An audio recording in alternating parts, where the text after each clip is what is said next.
My husband said, I'm taking you on a special surprise date tonight. I got dressed up, excited. Then we pulled up to his ex-wife's mansion. He said, I want you to meet someone important.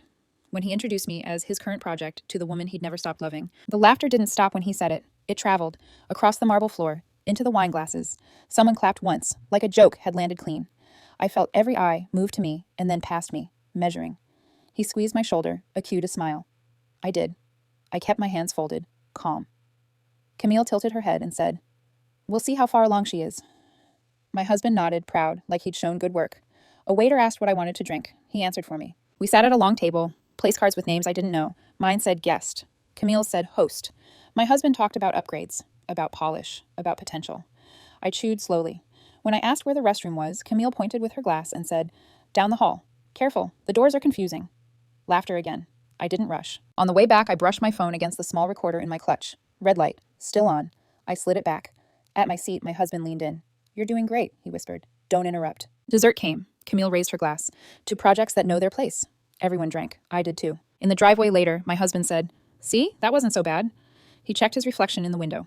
Camille hugged him. Not me. She said, Bring her next week. He said, Of course. I opened my door myself. At home, he fell asleep fast. I sent one payment, stopped another. Quiet clicks. Then I emailed a file to myself. Audio. Time-stamped. Backed up. The next morning, his phone buzzed nonstop. He frowned at the screen. That's weird. At lunch, his partner called. Short sentences, lower voice. He went pale. Who sent this? He asked me later, standing in the kitchen. I rinsed a cup. Sent what? At dinner, Camille called on speaker. She didn't say hello.